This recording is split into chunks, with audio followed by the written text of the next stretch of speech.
Well, to discuss this and more, joining me now is Shadow Finance Minister James Paterson. Great to see you. And new introduction there. First time I've had you on the show in your new portfolio. So the Prime Minister is set to meet with President Trump at the G7 summit later this month. Is this going to be adequate for him to just fob off the President, saying that the defence spending at just under 2%, as it is now, is enough? Well, Shari, any respected national security expert will tell you Australia is not spending enough to defend ourselves in the era that we live in. But what I thought was most remarkable about the Prime Minister's refusal to even entertain this idea of increasing defence spending is he said that it's a matter of sovereignty. We're going to underinvest in our national security and defence because we want to uphold our sovereignty. I mean, that's an extraordinary thing to say.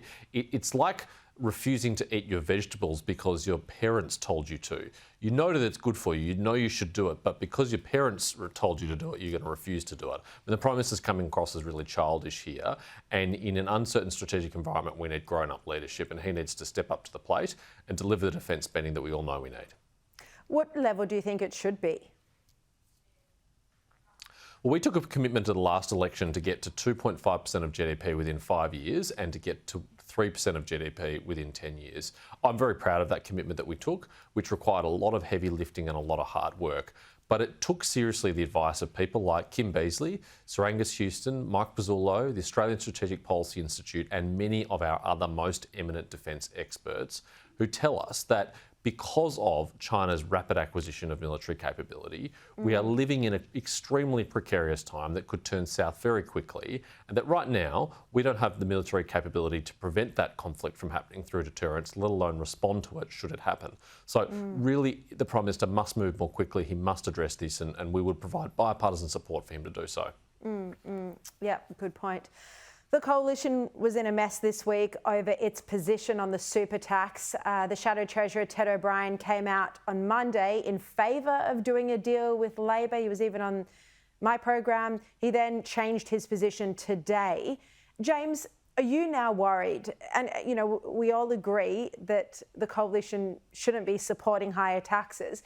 But are you now worried that the final legislation will be worse because Labor's going to arrive at their position through a negotiation with the Greens? I'm very comfortable where we landed on this issue, Shari, because it goes to a core Liberal principle. As you say, the Liberal Party is the party of lower taxes, and we should never make Labor's task of raising taxes any easier, nor should we provide them with a fig leaf of economic responsibility by engaging in negotiations with them to raise taxes. The truth is that we can't stop Labor doing this because with their coalition partners in the Greens, they do have a majority in the Senate, but that won't stop us fighting it, and we're going to fight it as hard as we can. And we can only hope that sense prevails within the Labor Party and they realise the harm that they're going to do to our economy right now. When business investment is at record lows, the last thing our economy needs is a tax on investment, and that's effectively what Jim Chalmers is doing with this tax. Well, see, he seems pretty adamant that he is going to stick with it. He's given press conferences and media interviews in the past couple of days where he has defended it, saying in effect that he needs higher tax revenue to deal with all the spending. And another idea, of course, would be to cut spending, but of course the Albanese government's not going to do that.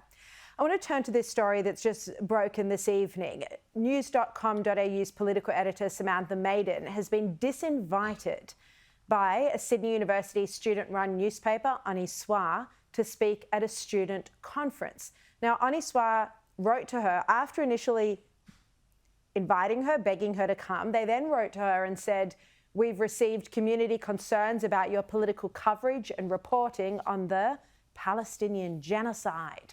As a left-wing newspaper, Ani Soir recognises that Israel is committing an ongoing genocide in Palestine, and we do not feel that our values align or that we can platform your work as a result."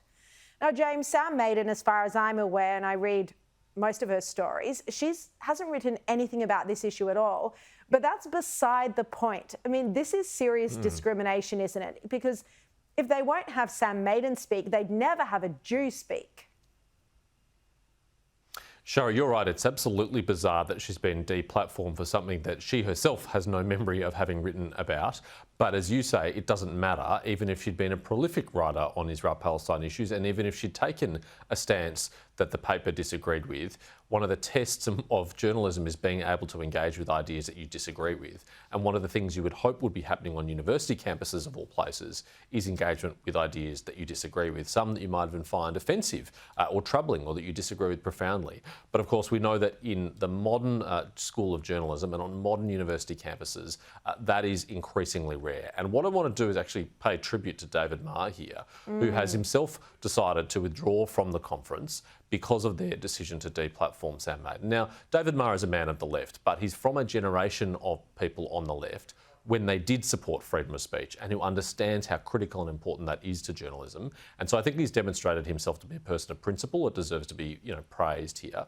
But really, these editors of the student newspaper should look themselves in the mirror and ask themselves, are they really fit to engage in the world of ideas? Are they really fit to graduate from university, to write big stories, to engage in the battle of ideas, if they are so threatened by someone speaking at their conference who may theoretically, possibly have a different view to them on an issue? I want to echo your congratulations to David Marr for, out of principle, pulling out of the event. Now, I'm not going to name them, but I do understand there are other high-profile journalists who are still speaking, and I hope they withdraw as well, because this is truly discriminatory. All right, James Paterson, thank you so much, as always.